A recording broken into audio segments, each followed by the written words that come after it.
Hi, this is Daniel O'Connor from Warbit, and in this very quick webinar, we're going to talk about maximising the capacity of the charitable sector in your town, city or region to take your surplus assets. Okay, I'm going to give you a quick overview and an intro on how Warbit works to achieve this aim. I'm also going to show you how to set up your own charity portal on the system.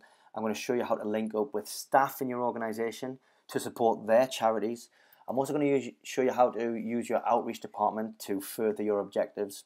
I'm going to show you how to get in touch with local organisations, which will help you magnify your impact and get in touch with hundreds of charities who may be interested in your surplus assets. And then I'm going to show you some easy activities you can undertake to maximise your impact and attract charities to your surplus assets. Okay. So Warbit is an online platform which allows the internal collaboration whereby staff can swap and trade surplus assets across your estate. Okay. Now we set up these internal marketplaces that maximise reuse within organisations, but often you might not be able to find homes for your surplus assets in your own organisation, and then those assets, they need to be disposed of somehow. So on the system, you can actually friend up or link up with other organisations and trade assets across organisational boundaries. So it looks like this on a big picture, whereby large players in the city are swapping and trading assets internally. If they don't want those assets, they can drip out into the community, into schools, colleges and charities. What's really important to understand is on Warbit, internal staff get first priority, they're priority one. External bodies or friends are priority two, they get priority two access to the assets, and everyone else on Warbit is priority three, they get third priority to the assets. And the admin or the lead on Warbit in a certain organisation can turn those settings on and off to suit their requirements. Okay. Now this is what it looks like. So charities will search assets. Say you're searching for a chair, the chairs will be displayed in this manner, and charities, if the asset is available right now, it is displayed in this manner, where the charity can look at it, they can ask a question, they can claim however many they want, and they agree to your legal terms and conditions, okay, that we supply.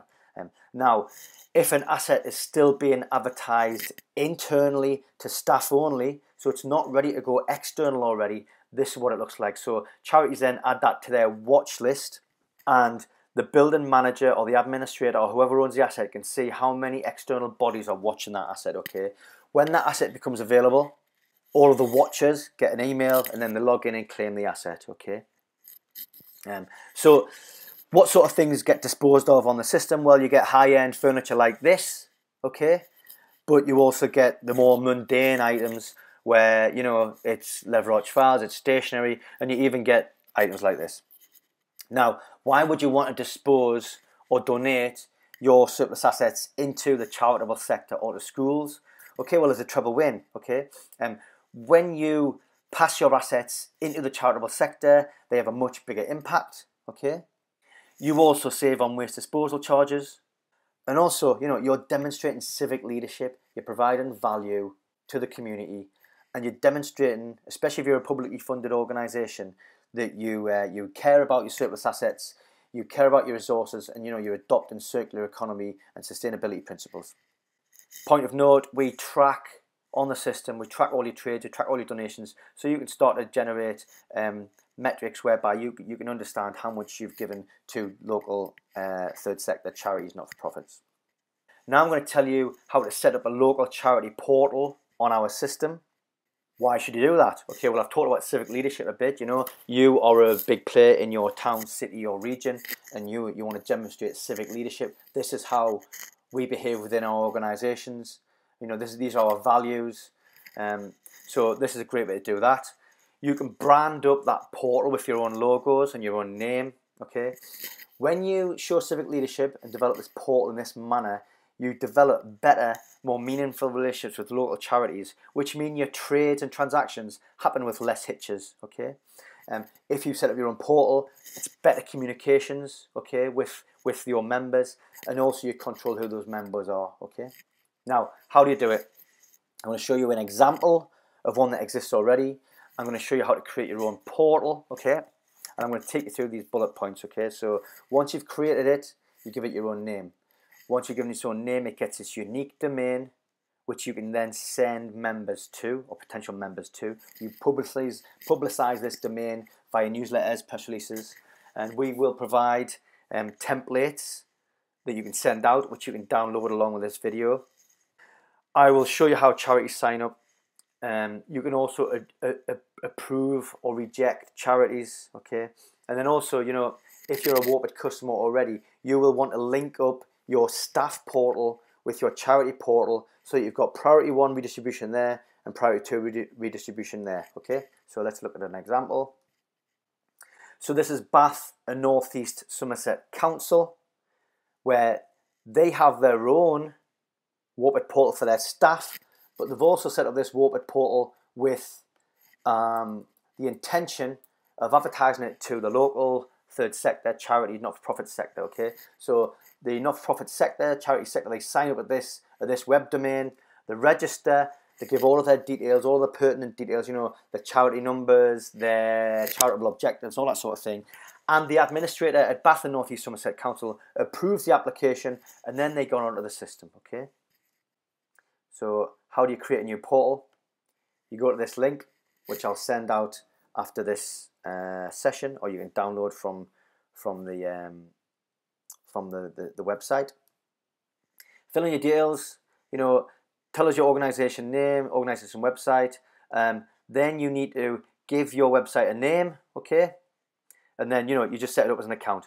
Once you've set that account up, you will then be able to web domain, which you then publicize, okay? When it's publicized, the charities sign up at the domain, you get a notification, you approve or reject the charity, and then that's how you get the charities onto your portal, okay? Now, hope that was clear. As I said, I will send out instructions when you press the download link on the web page. Now, one really good way of developing local charitable relationships that are strong and meaningful is to approach your existing staff, ask them what charities they work for or volunteer for or are linked to, yeah, and invite those charities to join your portal, okay? Now that will then generate really, really meaningful connections, because A, you've got a local portal, that's great, that's meaningful already, but B, there's a staff member that's representing that charity, so that relationship's much stronger, okay? And when the relationship's stronger, it means the transactions are much more likely to go ahead, because, you know, you might notice in the charity sector, you know, they might come in and look at your surplus assets and they might cherry pick the best ones, they might not turn up on time, they might not turn up at all. So by having these really meaningful connections, that's when you ensure that the transactions take place, okay? Now, another top tip, approach your outreach department. You might have a department that is responsible for building relationships in the local town, city or region. I don't know what name that may come under. It might be partnership department, outreach department, community development. Next thing, okay, in your town, city or region, you will have an organisation who represent all of the small charities, okay? Now, I call this a multiplier activity, because by getting in touch with this one organisation, you can then reach hundreds of charities in the local area, okay? So, for example, Voluntary Community Action Sunderland, they are an umbrella organisation in the town in the city of Sunderland with hundreds of charity members. Now they've got their own portal on Warpit, okay, and so they set their own portal up and they invite their charity members to the portal, okay. So that's a really good way to reach hundreds of charities in one meeting, okay, in one go. So that's a multiplier, yeah, it's a multiplying your impact. Now, if you're looking at this video in the US, EU, or Australia, if you use a search term, you'll be able to find similar umbrella organizations, okay? Now, what I would say is meet that organization, explain your objectives, explain you want to donate surplus assets into the local charity sector, okay? Which obviously will match their objectives because they want to support the charity sector, okay? So you got two objectives that are similar or the same, and you know, then advertise either Warpit or your own portal, or get them to set their own portal up, which will then increase your charity disposal capacity, okay? Now, you can show them this video here, which I'll send the link out to, and you can get the sign up here, which I'll send the link out to that as well as part of the package. So I want to make your life easier. I want to increase your charity capacity, disposal capacity in an easy way.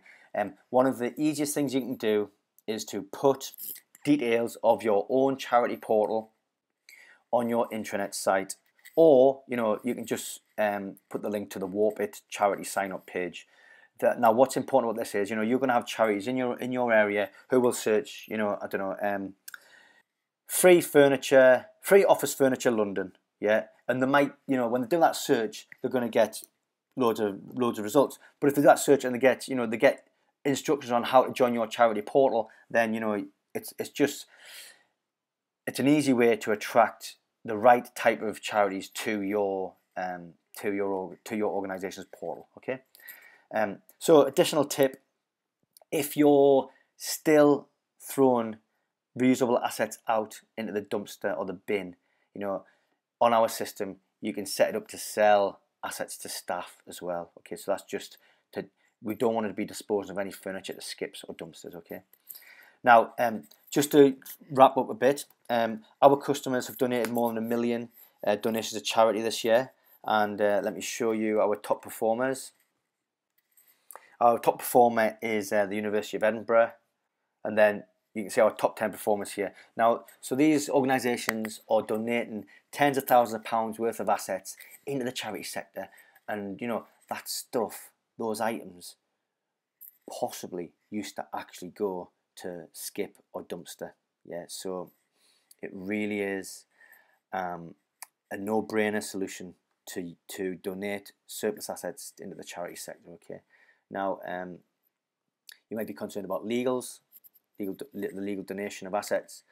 You can talk to me about this. I have some legal T's and C's you could have a look at. So just drop me an email, okay? Okay, so we're wrapping up now.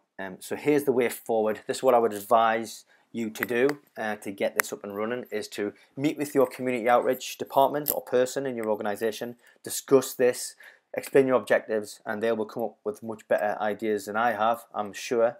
Please share them with me. Set up your local portal on Warpit, and I'm going to send you instructions how to do that.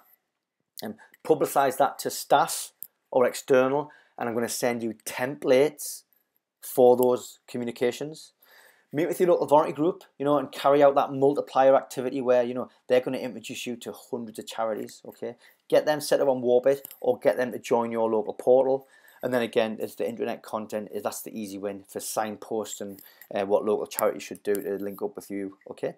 So my name is Daniel, I'm from Warpit. Get in touch, download the supplementary materials at the webpage that you viewed this video from. And email me if you would like those legal T's and C's, and fire over any questions in the comments. Thank you for your time.